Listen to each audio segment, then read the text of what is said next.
മകരവിളക്ക് തെളിഞ്ഞിരിക്കുന്നു.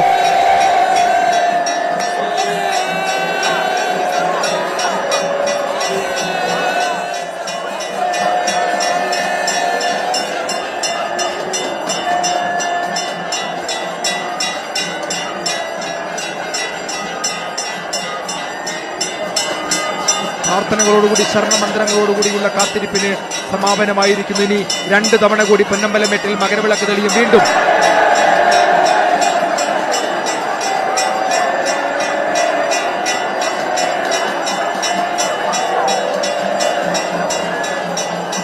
അവസാനമായി ഒരിക്കൽ കൂടി പൊന്നമ്പലമേട്ടിൽ മകരവിളക്ക് ദൃശ്യമാകും.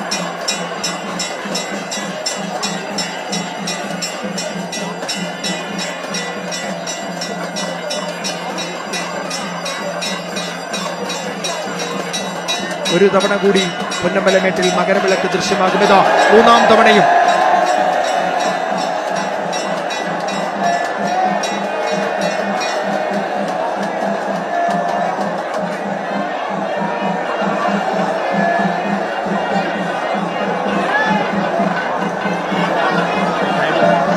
ശരണമന്ത്രങ്ങളാൽ മുഖരിതമായ ശബരിമല സന്നിധാനത്ത് കാത്തിരിപ്പിനൊടുവിൽ, ദിവസങ്ങളുള്ള കാത്തിരിപ്പിനൊടുവിൽ, മാസങ്ങളുള്ള കാത്തിരിപ്പിനൊടുവിൽ അതാ മകരവിളക്ക് ദൃശ്യമായി. ആ 3 തവണ മിന്നിമറഞ്ഞ മകരവിളക്കിന്റെ ദർശന പുണ്യമേകിക്കൊണ്ട് അയ്യപ്പ ഭക്തർ അല്പസമയത്തിനകം മലയിറങ്ങി തുടങ്ങും. 1.5 ലക്ഷത്തിലധികം തീർത്ഥാടകർ ശബരിമല സന്നിധാനത്ത് അവരുടെ എല്ലാ പ്രാർത്ഥനകളും മുഴങ്ങിക്കൊണ്ട്, അവരുടെ എല്ലാ ആഗ്രഹങ്ങളും സബലീകരിക്കണമെന്ന പ്രാർത്ഥനകൾ കൊണ്ട്, അവരുടെ ഇരുമുടി കെട്ടുകളുമേന്തി ദീർഘദൂരം കാൽനടയായും കാനനപാതകളും താണ്ടിയെത്തിയ അയ്യപ്പ ഭക്തരുടെ അവരുടെ കാത്തിരിപ്പുണ്ടല്ലോ, ആ കാത്തിരിപ്പിന് പരിസമാപ്തിയായിരിക്കുകയാണ്.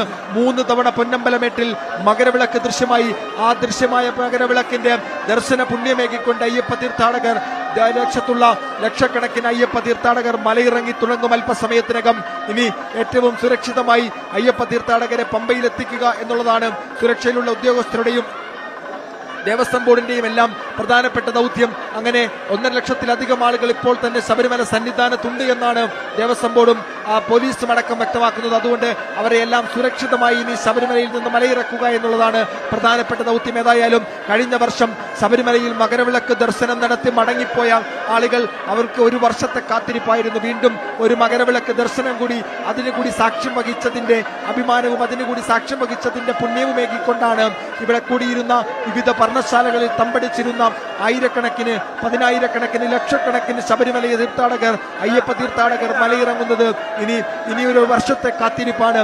അടുത്ത വർഷം വീണ്ടും വൃശ്ചികം 1-ന് മാലയിട്ട് വ്രതശുദ്ധിയോടുകൂടി മാലയിട്ട് വീണ്ടും 41 നാൾ നീണ്ടു നിൽക്കുന്ന